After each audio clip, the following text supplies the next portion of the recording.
Hey there, Internet. I just picked up this surface height gauge. I was going to make one, but then I thought to myself, this is ridiculously cheap, so why not? From what I read, it's adjustable as far as the squareness. And, I think for the price, I think it's pretty good. Got a 1, 2, 3 block here. I'll just quickly show you. Go ahead and push it all the way down.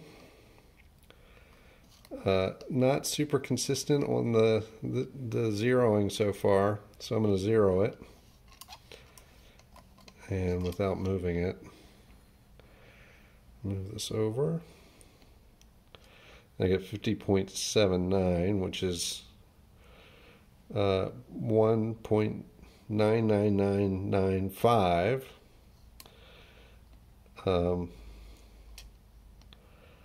So I don't know what the exact accuracy is, but that's pretty close. It's within half a tenth on that side. One thing that I noticed right off the bat was the just from moving it around the surface plate, you can see there's a little spot here and a little spot here, a little spot here and a little spot here. So the contact points would seem to indicate that this is not flat. So I'm going to go ahead and set up to put this on my lap, and then we'll go ahead and take another look at it. So here's my lap. I've got 5 micron diamond charge on this. It's my little dust cover. So the first feel should tell us quite a lot. It does not feel like it's making a lot of contact right away.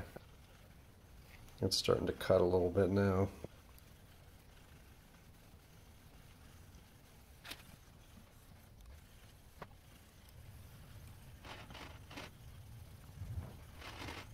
So it would probably help if I had a flatter surface for this, but we'll just take a quick look.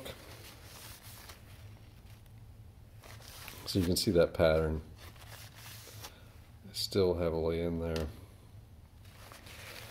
So I think this is going to take some effort to get it flat to the point where I might actually, I might hit this with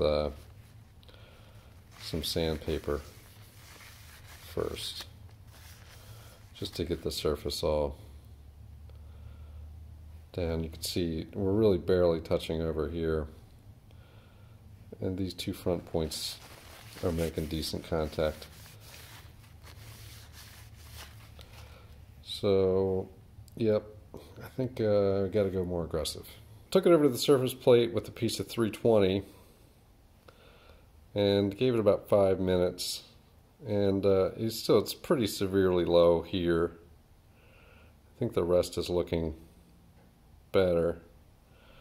It really doesn't have to be perfect, but I do want to get it to be better than what it was when it came out of the box. So I'm going to just polish it up here on the lapping plate.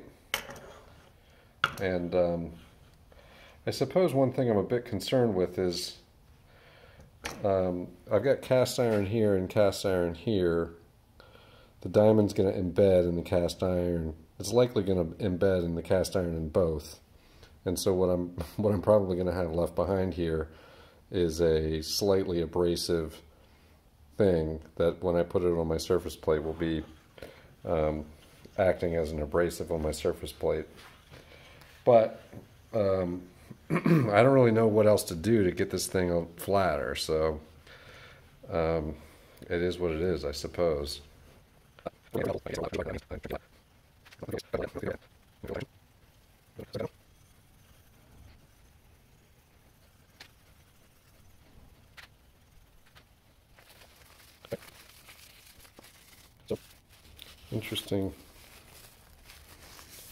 Interesting appearance at this point. got a whole lot of wearing there, and not over here. I don't know if that's a function of the way I'm holding it.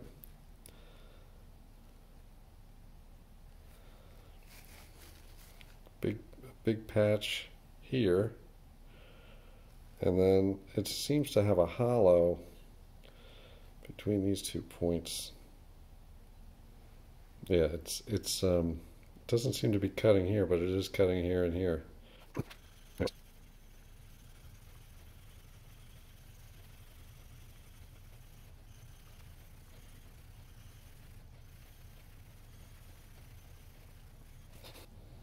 So very little, same pattern, very little down here.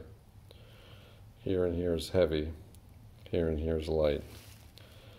So I got more work to do, it looks like. So I'm going to do some more work. I'll be back when I get it flatter. So I gave it another 5 minutes, and yeah, it's pretty clear that I've got a spot here on the inner track here. This part's looking decent, but it's definitely low all through the outside here. And then on the back here, it's actually, we're all the way across in this section, but this is low, and this is low, and then this is all low.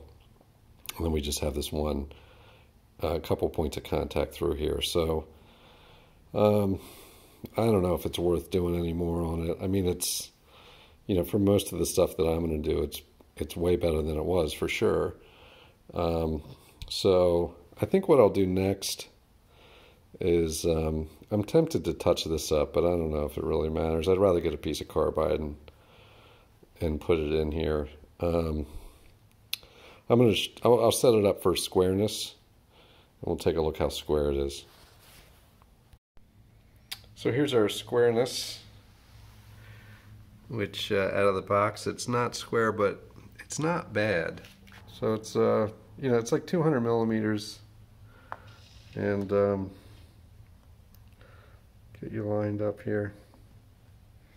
You can see down at the bottom, not square. Now you'll see right here, there's an adjustment. Now I popped that loose, and it just looked like, from that little bit of crud right there, it almost looks like they epoxied it in there. So, you know, this was in the reviews, it's to be expected. So that's a better look.